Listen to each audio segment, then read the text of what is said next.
now joined with me, I have the head coach of the Newlin Cougars, Coach McDonald. Thank you, and we're so excited. The time of year is here in football season, and the last time we were in Drake Stadium, the Cougars lost a heartbreaker to Colquitt County. How have the players responded in the off-season with the summer workouts and everything? Well, we came back in January and put that behind us and got in the weight room and tried to get stronger. And, of course, we lost a good senior crew, so, trying to replace those guys is going to be pretty tough. But good spring practice, and then we came into summertime and passing leagues and workouts and those type of things. We've had great participation, and it's just been a great off season, and now it's upon us again. Mm-hmm. And earlier you mentioned you lost a great senior class, and we know the Cougars did lose a lot of key players with Trey Matthews, Ronnie Tinney, but we also have a lot of the key players that are returning. Talk about some of the returning players the Cougars have. Well, I think, your quarterback, Bailey Bryant's back. He did a great job for us as a sophomore, and he's back with a year under his belt. Of course, J.K. Britt's back, and, Anthony Turner, and so, Tenarius Portress. So we've got some guys that played a lot of football for us, and then they've got to lead us here early on and get some of those inexperienced guys caught up. But we've got a good mix of inexperience and then a good mix of experience too. So hopefully it's all going to come together for us. And the Cougars also have some new players that have joined the team this year. Talk about some of the new players that y'all have. Well, got some guys coming up off the ninth grade team. We've got a really good sophomore bunch of guys, some guys that Dariel Hines is one that did some good things on ninth grade. Manuel Bridges is a 10th grader that's going to have to play a lot for us. And, we got Spencer Perry, played over at Heritage last year. He's moved over to playing here at Newlin, so we got him and Chris Porter, D. Snelling. So those guys have, came in and been accepted and doing some good things for us.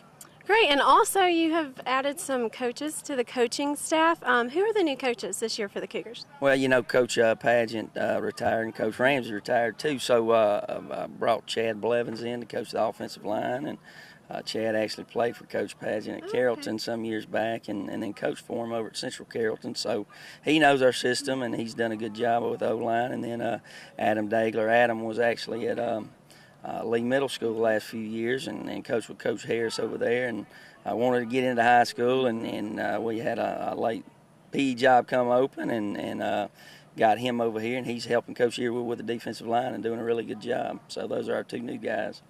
Excellent. Now let's talk about the schedule. The schedule is going to look like what it did last year, a lot of the same teams. And the Cougars will open up in a scrimmage with Griffin, and the first home game is going to be against Marietta.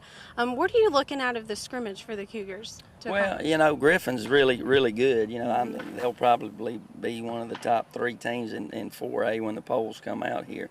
Got a lot of experienced guys back, some really big-time receivers and a quarterback. We went down there 2 years ago and we put it on them pretty good, and they were all those guys were all sophomores then, so they've all grown up and they're ready for us, and so it's going to be a test. We just want to go out there and see our guys compete and play hard and execute, and that's kind of what we're looking for in the scrimmage, see where we're at, because boom, we play Marietta week 0, so we don't have that 2-week cushion there. When we come out of that scrimmage, we jump right in, and we've got Marietta right here at Drake Stadium, which they've got a lot of good players as well. So it's a tough stretch there for us early on, but hopefully that's going to get us ready when the real season starts, which is region play. And the region hasn't changed. It's still the same teams, and Langston Hughes has actually been picked to win the region. And I think that's going to be a big game for the Cougars, because they're going to be looking for a little bit of redemption from last season with losing and everything, and they'll be at Langston Hughes. Talk about Langston Hughes a little bit. Well, they return a great deal of guys on defense. They were very stingy over there. They've got a defensive end that's one of the top recruits in the state. He's just going to be a junior, so he's a really explosive player. And, they did a really good job last year. Their tailback's committed to Marshall. Quarterback, I think, is committed to somebody. So, they've got some weapons, and they've done a nice job of growing that program over there, and they've got some players. So, but then when you get in the region, every game's big, so you can't really look ahead to Langston Hughes.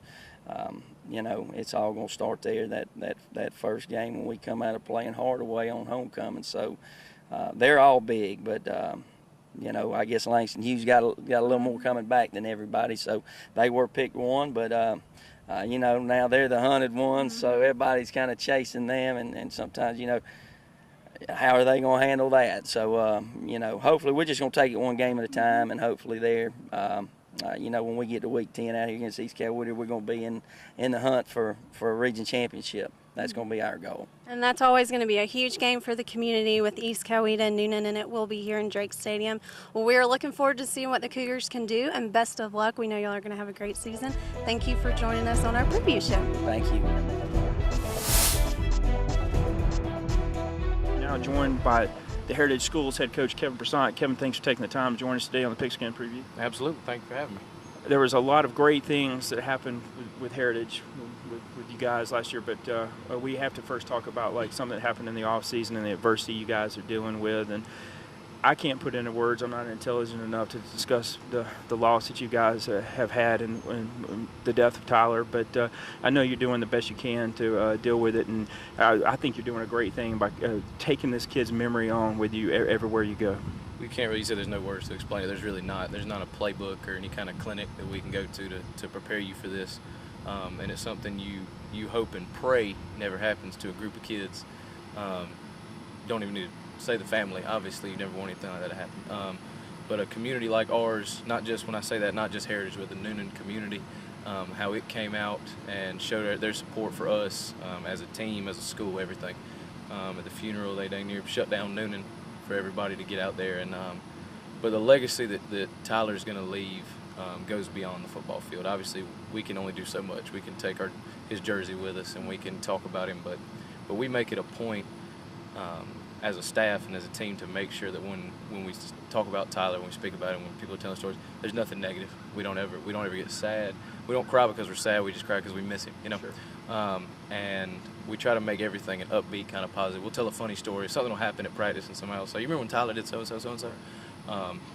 And I've got two of his family members helping me coach. Bart Henson, Dean Henson's dad and his uncle coach with me. He's got a little brother and two cousins that play for me. And it's a very tight-knit group over there, not just at Heritage, but in Coweta County. And I've been very blessed to be there to kind of not facilitate, but see everything that's happening. And it's been very humbling for everybody to understand what Tyler meant to the community. Because he wasn't just a great football player, he was a great kid, and his family knows, or they should know, and I would think that they know that they're not mourning long, that we all feel for you guys. And in fact, there are people out there that are praying for him and his family that they've never even met and stuff. That shows you like how great of a kid that he was. You guys did a wonderful thing on your way to camp. You went by the cemetery, went by the gravesite, and had a little devotion. I thought that was awesome. Yeah, we went. Usually we have a GATA challenge, JTA challenge, before we go to camp, and it kind of is a culmination of everything we've worked on throughout the summer, and there's teams and everything.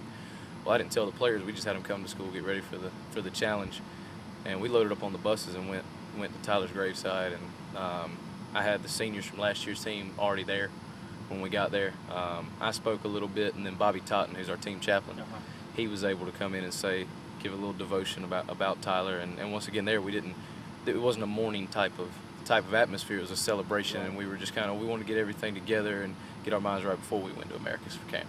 I got you. You guys went to camp, and I think it was a very positive thing. This is a young football team. You've lost a lot of football players, about 9 guys on each side of the ball, so you're trying to fill in some gaps, but I think camp was good for you. We were able to not just losing the seniors, obviously with Tyler. We had a fullback move to Hawaii. His dad got stationed in Hawaii, and so we lost a core group, obviously, but we went to camp and we were moving this way. We moved this way. We never went back. I told the paper the other day when we usually go to camp, we're perfecting things we've already learned, and we're just getting that team unity. This year we had to do a lot more teaching, which is fun. That's why you do it.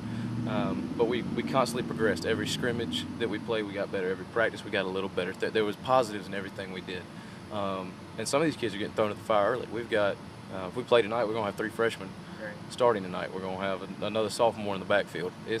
We're a young football team, but they saw, based on last year's, not just performance, but the way we handle ourselves at practice and everything, they saw what it's going to take to win. Because we played some young guys here and there last year.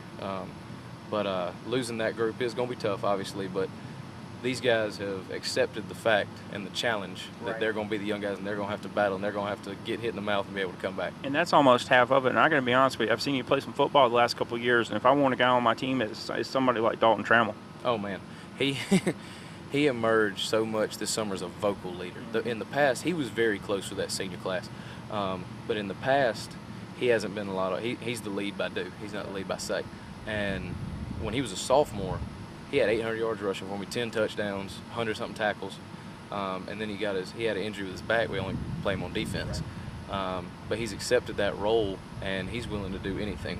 He was out at camp because of his back, and we kind of did a scrimmage, and he was the coaches. I didn't want the coaches to say anything. I wanted the players to call the play, see what they were thinking. And Dalton was the defensive consultant, and he was 100 miles an hour over there. I like it. I like the fact that he's grown into that leadership role. Also, offensively, you lose a lot of great skilled people. We all know how good Candler Rich was. Yeah. Bonner, quarterback, was sensational. But it's very encouraging with the effort that Mackey's putting forward in it. Oh, absolutely. We knew he had the athletic ability to do it, and he had to play his first 5 games. He had to play last year because of Joe Bonner's shoulder, and he showed some ability there that you saw little sparks that he could be really good. And at camp, he was in the scrimmages and at practices and everything. He was the man. He was able. His reads are getting better with the option. He's putting the ball where he needs to quicker. When you're a young person, your athletic ability just takes over everything. Well, he's starting to take that athletic ability and get it and understand the mental aspect of what I need to see and react. But he's got some guys that he's going to be able to get into the mix with the football. Chaz Bankston is coming in for us. He's going to be all over the field. David Brady's going to be all over the field. He was the complement to Candler last year, was Brady. Matt Burns is going to be a sophomore, and he was kind of the go-to guy in middle school. So he's going to step up and hopefully be that guy. And then I got Chase Evans, a freshman at fullback. A lot of young people here. Well, I'm telling you, we're going to be young, but these guys get after it. Cole Jones, sophomore at tight end. I've got a center and a tackle, freshman. How many of you guys going to play both sides of the ball? If we had to play tonight, and we'd probably have 8. Okay. Starting both ways. Conditioning is vital, and it was so hot at camp, you had to pull them off the field about 4 times. It was 4 times when we had to get off the field with the heat index. I had my trainer, Amber Arnold, does a great job for us. She keeps up with all that, and we had to come off, and there was never a huge extended period of time where we had to be off. But it was tough down there on these guys. Like I said, they've always been the scout team guys, a couple guys here and there getting in. But they're thrown to the fire this summer, and they've responded fairly well. We're going to be able to win some ball games. If we go down, we're going to go down swinging. And I'm telling you, I love the group I've got. Hey, if it's up to me, I'll take the shots for this coaching staff. Folks, state runner-ups last year, and yes, they have lost, and they have lost, and they have lost. But this is a wonderful coaching staff that you have, and I look forward to following you guys and wish you all the best this season. Thank you, man. I appreciate it.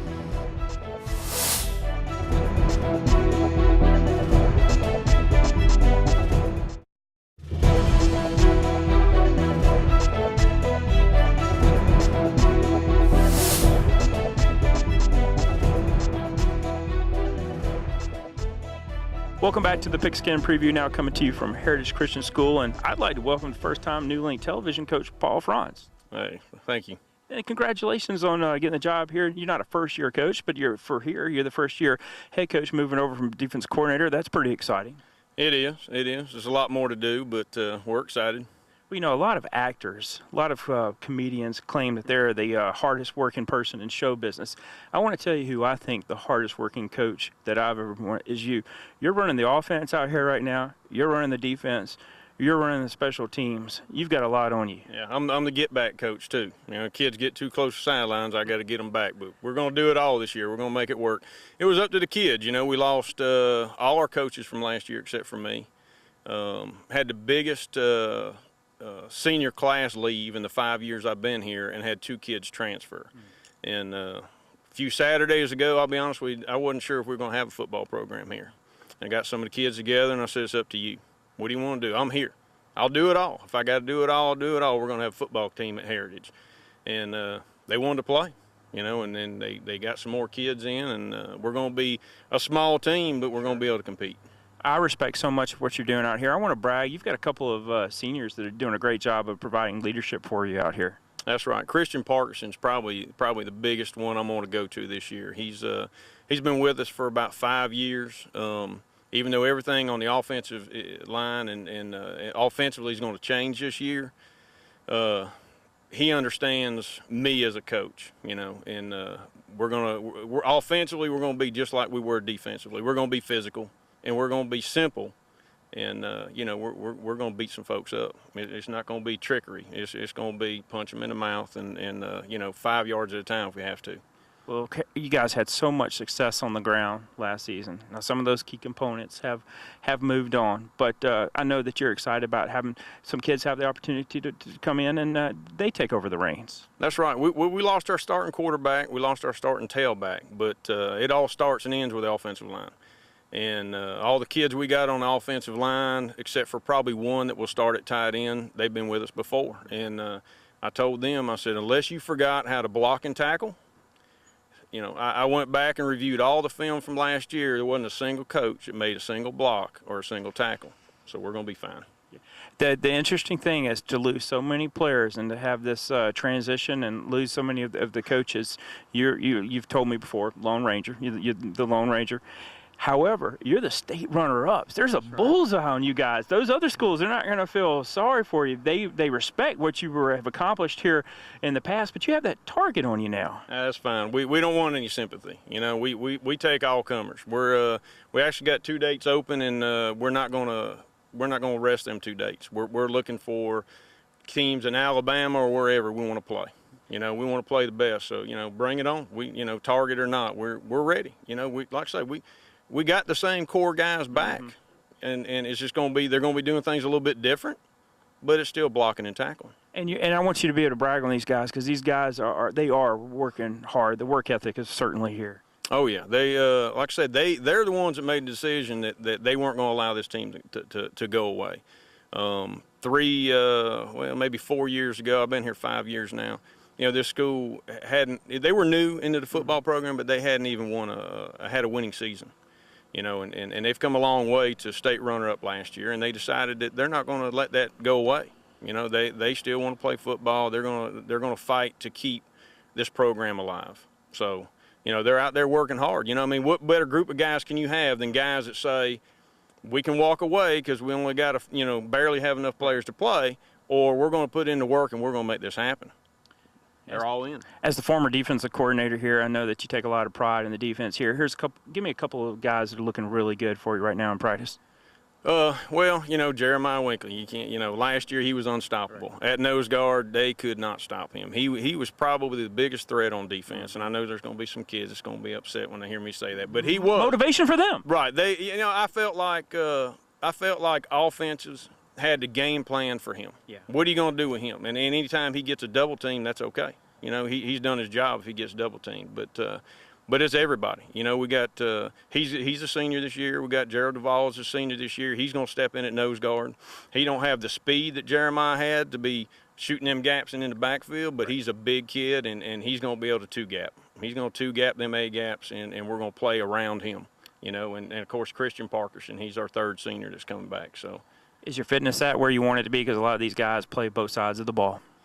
Well, that's the thing I told them. I said, every time we run at night, I tell them, there's a few more. There's a few more. We keep adding more and more sprints in. And they haven't complained yet, but they know if they complain, I'll probably add 3 more, But they understand it's going to be all about conditioning. If I had to game plan against us, I probably shouldn't say this. If I had a game plan against us, my offense would be no huddle. I'd run, and try to tire them out. So we're going to be ready for it.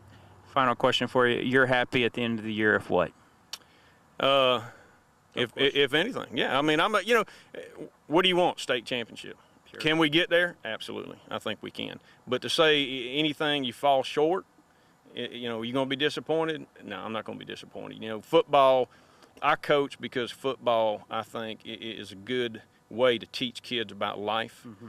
And what better way to learn about adversity than what they're going through right now. Trying to save a football program, and it's already done. They've already saved the football program, so it's already a success. That's as well said as anything I can say, and I think a lot of people are going to be surprised by your success out here this year. I hope so. All the best. All right, thank you.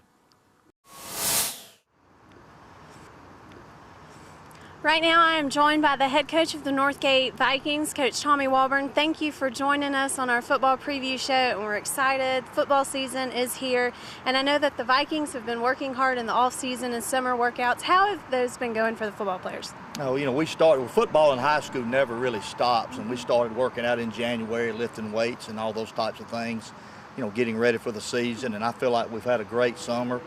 We've had great participation with the players. They go on vacations and stuff like that, but we feel like that our attendance has been really good. I feel like our attitude's been great, and we're really anticipating the season. I'm going to try not to use the word exciting. I watched the SEC Media Day and the Big Ten, and everybody used excited about 1,000 times. So I don't know if with my limited vocabulary I can find another word, but we're anticipating and are excited about this upcoming season, just like we always are.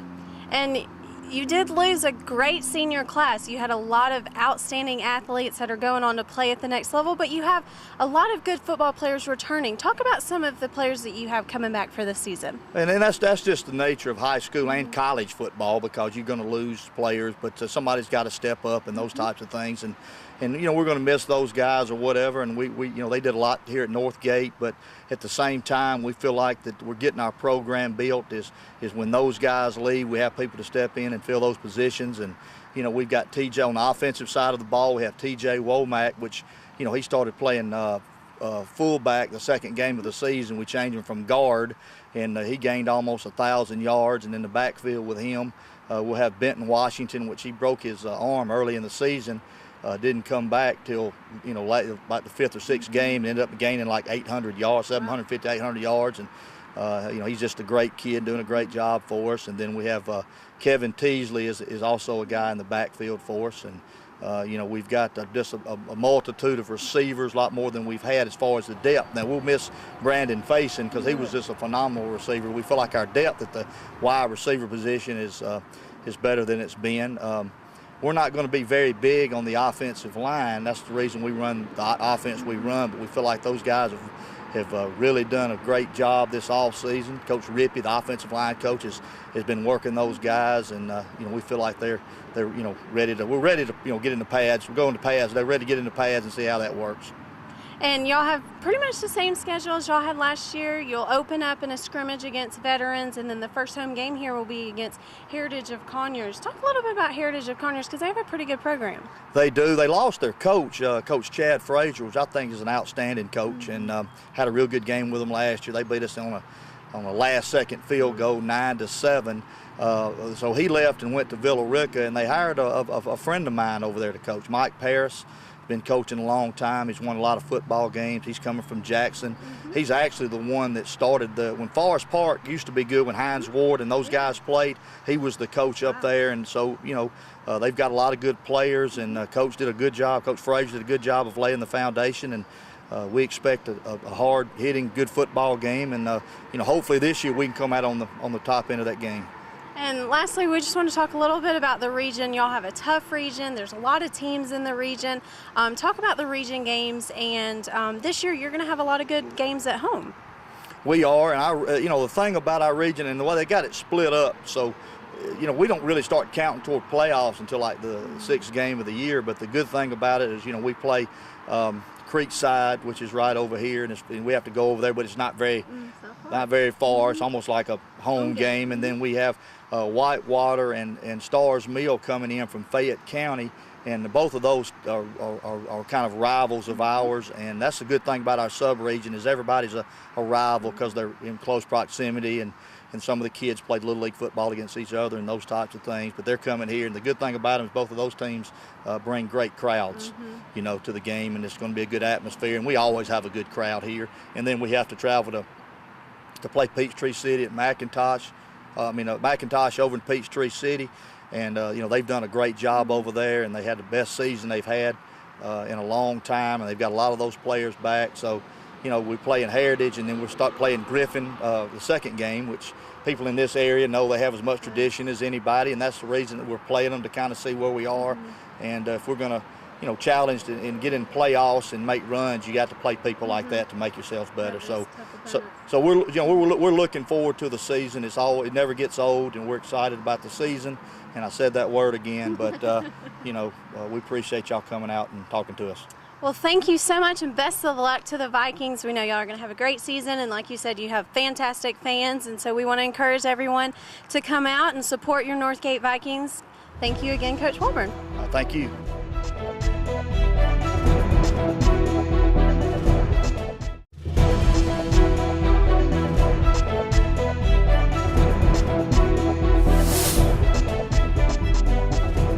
Welcome back to the Pigskin Preview. Now we're out East Coweta, and of course he's a legend to me. Clint Wade was the first coach that I was aware of that was named Coach of the Year here in the county. He was an assistant coach back in the day. It was quite an honor for him.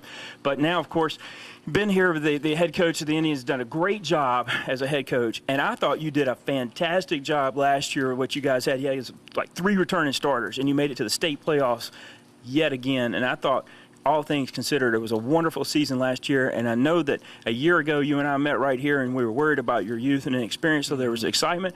But now you've got a few more players back, and I think those guys are equally excited. Yeah, we're excited about this upcoming season. Last year was just kind of we had a lot of young kids that were forced to play ahead of time, and they probably didn't have any business being out on the football field. So hopefully that'll carry over this year into the same schedule that we're going to have. So we're looking forward to it. Got some eager kids, and they're learning a lot, and they're doing a real good job. Okay, you saw where he kind of looked over me when he said the same schedule we have. There's not a team in the state of Georgia that played a more difficult schedule last year than the East Coweta Indians did. I mean, it was brutal. But that's a good word.